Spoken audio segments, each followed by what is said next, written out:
Give me the next few minutes and I guarantee that I can teach you something that can dramatically improve your close rate. From simple to advanced, I'm gonna give you the 3 strategies that I consistently use on every offer to be the top performer. After 8 years in high ticket sales, selling everything from 5K fitness coaching to 80K B2B masterminds and trading sales teams for Tai Lopez, Shetty, Iman Gaji, Matt Gray, and every name you probably heard of in this industry, I've boiled closing down to a science. And what I found is that there's a handful of very specific things that when you fix them, your close rate doesn't just increase, it doubles. In this video, I'm going to walk you through what those things are, and we're going to teach you them step by step. Let's get into it. All right, we're going to start this off with the easiest and most simple strategy before we get into the more advanced ones. And the easiest one that you can implement starting today is that cheaters win. Yes, cheaters win. And what I mean by that is in the game of high ticket sales, as a closer, you want to play the game of politics and get the setters on your side, at least the good ones, to slide you those deals that are piping hot underneath the system to you directly. Now, what I mean by that is usually when you're on an offer, there's certain deals that come through that setters just know are ready to go. Maybe they've had a call already and they say, hey, I'm ready to hop back on the program. Now's the time. Or maybe they've been following the program over for a while. They say, hey, I just kind of want to hear the price. I'm ready to join. Those deals that come through, those setters, even if you think, and I've heard this time and time again, well, you know, my offer has round robin in place. There's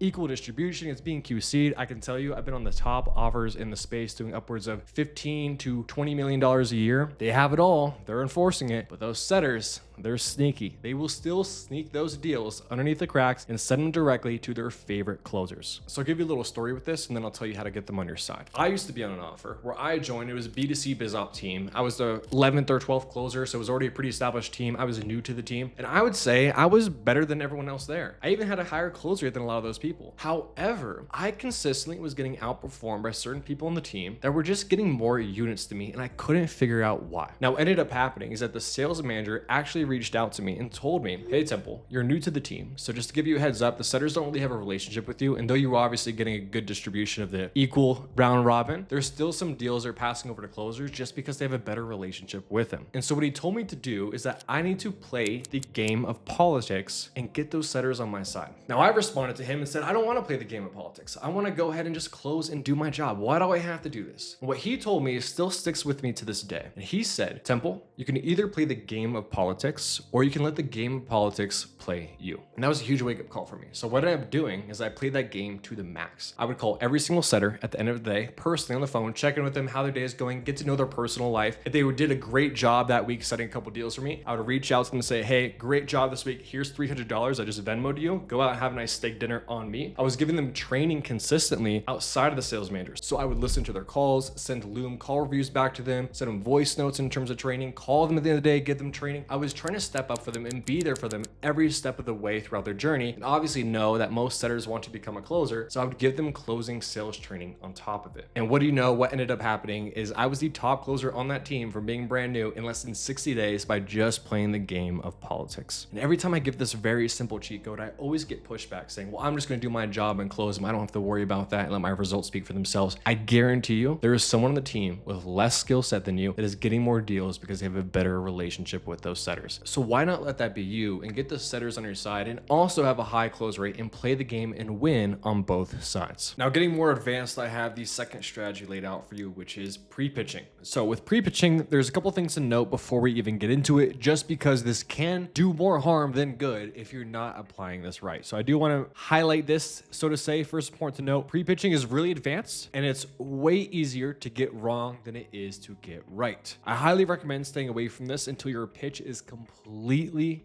dialed and you already have a pretty strong close rate and want to take it to the next level. This is not for beginners. You will actually do worse in your calls if you are a beginner. However, if you do already have a strong close rate already in KPI, so you're 30% plus on live calls, not offers made, this can be a special ingredient that takes you to 40 or 50% plus close rate. And any advanced sales team that I've ever trained, I ended up implementing this and we skyrocket the entire team. I've also used it on every offer I've ever been on to massively outperform every single closer. So I'm going to ultimately show you how to structure a pre-pitch, and I'm also going to show you an example of a pre-pitch. But before I do, I need to actually show you the use of a pre-pitch so you understand the context we're using this in. So with that said, what is the use of pre-pitching? Well, pre-pitching is designed to get the prospect sold and aligned with the same way of thinking as you on how to solve a problem. I'll get more detail in a second. If the prospect thinks your way of solving the problem is the best way, then when you explain your offer, there will be no one else that competes with your offer, resulting in you being the superior and typically only choice to go with. So I'm going to give you a couple examples because I know it's a little esoteric on what this looks like in a B2C offer as well as a B2B offer. So starting with the B2C offer, say you have a BizOp offer that helps people get into remote closing. You might have an amazing pitch explaining your offer. You might have amazing testimonials backing up that offer. However, the issue you will run into with a good amount of prospects is they aren't looking into just remote closing. They also are looking at SMMA, e-com automation, Amazon FBA, Coast copywriting, whatever it may be, any other opportunity that as a BizOp make money online that's also going in through their head. So what pre-pitching would do in this instance is it would remove all other options that they're considering on making money online, which would remove the objection of needing to have other calls with other people or needing to think about it if they think that your option is the best option and you're the only one typically in front of them presenting at that time. Now, something important to note, because I do talk to some offers at a BizOp, such as a trading offer a couple weeks ago, where they said, well, no, everyone coming through already knows they want to do trading. And that may be true that they want to do trading, but wanting and having the desire to do it no matter what are two completely different things. So for example, if you have a prospect who's 70% sold on trading, however, they find out that the price point is going to be around $5,000, and let's say they only have $6,000 in their checking account. They might be that sold on trading to take that massive of risk right now for themselves. However, if you have prospect B, who is 100% all sold in on trading and knows that there's no other way to make money, and this is the only way to make money for him that makes sense, then it doesn't matter if he's barely breaking over the price point, he's going to put it all and put the commitment down. And this is why so many closers get delaying objections after prospects have already confirmed multiple temp checks and tie downs saying this is exactly what they need and what they want to do. Sometimes it's fear and uncertainty, but a lot of times too, they're not actually fully bought in on the model itself and believe they can do it. So pre-pitching obviously would eliminate all that. So think of it like this. Pre-pitching sells them that this is the best vehicle to get to their destination. And your main pitch sells them that you are the best one to help build that vehicle and aid them to that destination. Let me show you another example though on how pre-pitching applies in a B2B sense. So in a B2B offer, it can also be used to realign the prospect's way of thinking on how to solve the problem. For example, I used to sell a B2B offer for Cole Gordon where we would place sales reps for coaches and agencies. However, the issue I ran into is the majority of prospects hopping on the calls were wanting a typical one-off placement where they were paying anywhere between 3 to 4K, and this was typically the norm of most of the competition of what they were selling. They would buy that recruiting chip or that closer and they would be done. However, what we ended up selling them is you actually have to spend anywhere between $18,000 to $24,000, and you're actually gonna have to go through group coaching calls. You're gonna have to work on one-on-one with the account manager. You're gonna have to build systems and processes for this closer ahead of time, and you can't just go ahead and recruit a closer on day one. Even 30% of the time, we got people that weren't even qualified to actually have a closer, and we had to sell them a $15,000 marketing package with group calls telling them they have to go to that and not get a closer at this time. So as you can see, that's a massive disalignment on how they came on the call and what they expected to buy and what we were pitching. So what ended up happening, because we had such a good pitch, is we would get through the entire call and then they would say, this sounds amazing, but this is not what I'm looking for right now. So what me and Cole did is we built a pre-pitch that either sold them on A, building a more consistent marketing channel first before bringing on a closer, or B, building all the systems and processes and learning how to actually train and develop a closer before we placed them a closer. And this ended up demolishing in the best way our close rates, where now that was no longer objection we're getting on our call, and we could take people that were coming on expecting completely different price point in reality and selling them on a price point that was 4 to 5 times higher than what they expected, plus a completely different approach. So now that you understand the use of pre-pitching, let's go into how to actually structure a pre-pitch, and then I'll show you an actual example. So with structuring a pre-pitch, it's pretty simple from a high-level overview. We can get this really advanced, but just to give you the basics and structure it down for a YouTube video, I'll give you the condensed version. All you gotta do is you gotta start off with the status tip-off. If you don't know what a status tip-off is, it's very easy. It's just where you flex on somebody with context and where your thoughts are coming from. That way you can build some credibility before you lay out the actual belief change, because obviously you want them to believe your belief change, and if they don't believe your belief change, well then it's not gonna work. So easy way to just get some footing and start moving that across the board is to do a status tip off. So we'll say, okay, and just to give some context on where these thoughts are coming from, this is from having worked with thousands of clients, taking them from X to Y, and on top of that, achieving X to Y ourselves. So for example, with Cole's offer, what we would say is, okay, just to give you some context, this is not only growing our own coaching consulting company from 0 to 5 million a month, but this is also from having worked and built some of the sales teams for the largest names in the space, such as Tony Robbins, Jay Abraham, blah, blah, blah, blah, blah. You know what I mean? We lay all that out. Then what we say is, now I don't say all that to brag, but what that's allowed us to do is collect data at the highest level of what's working right now. And here's what that data shows. So that's the way you start off, okay? Then you get into the pre-pitch. The way the pre-pitch is structured is very simple. It starts with, here's a problem. Here's why that problem's a problem. Here's the cost associated with the problem. So what we do differently, then it gives you all these benefits. So another way to reword that, but still the same structure at its core, is here's how most people try to approach solving XYZ problem or approach getting to XYZ goal. Here's why that approach is a problem. Here's the cost that's going to be associated with that. Remember, cost is always going to be time, financial, or reputation. Here's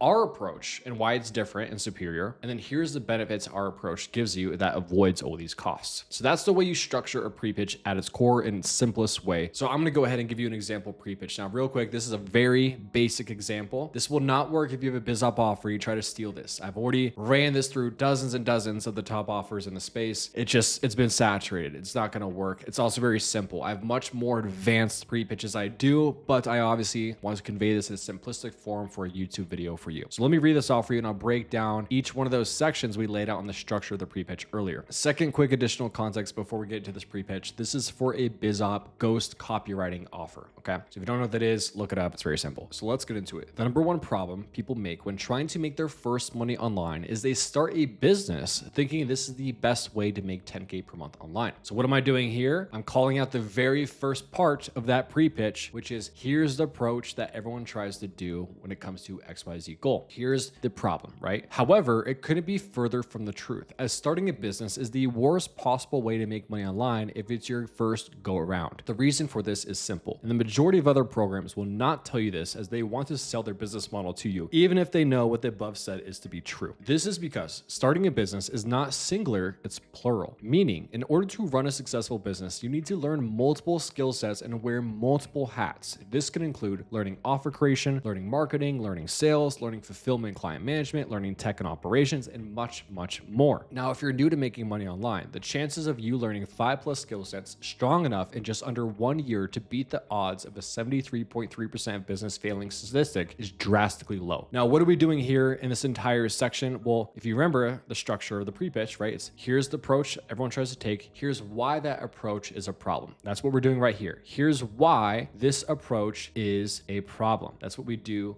for that whole section right there. Now we're getting to the next section of the structure of the pre-pitch, which is the cost associated with that approach. And you're just setting yourself up for failure, spending thousands of dollars on online courses trying to figure it out, months of time invested, only to statistically most likely not succeed, causing burnout, demotivation, and the false belief that it's not possible to make money online and it's a scam. Not to mention, even if you do somehow beat the odds, then you have to make 100K per month to actually make 10 to 15K per month after marketing, fulfillment, labor costs, and taxes. So as you're going to see, what we're doing there is we're conveying the cost of that approach, both emotionally, both financially, and time-wise. And what we do is actually a double cost, meaning, hey, if you go ahead and beat the odds of this cost of an action, it doesn't happen to you, well, now you're going to run into this second cost of an action. So we're basically making it where all other approaches are going to seem inferior to our approach we're about to lay out in the next structure of this pre-pitch, which is here's our approach to this. So we realized this. Instead of stacking the odds against us, we chose the easy route and skipped the line of failing business statistics and caught the tailwinds of the 30% of successful businesses and rode their success instead. What I mean by this is instead of learning multiple skill sets, we learn just one skill set and plug that into an existing business. Meaning we learn a high-paying skill set that successful businesses need and are willing to pay top dollar for. What this high-income skill set is that we are teaching is copywriting. There are thousands of successful businesses online that are tired of doing all the copywriting themselves and want to outsource that work so they can focus focus on the other higher leverage parts of their business. So as you can see, that was the fourth part of the pre-pitch, which is here's our approach and why it's superior. And now we'll end with the last part of the pre-pitch, which is the benefits associated with our approach. Meaning they're willing to pay us $10,000 to $15,000 per month just to do this one thing and this one thing only, which now means we can have all the freedom a business provides, working from anywhere in the world, setting our own hours and making $10K per month, all without having to run a team, take care of clients, or have overhead.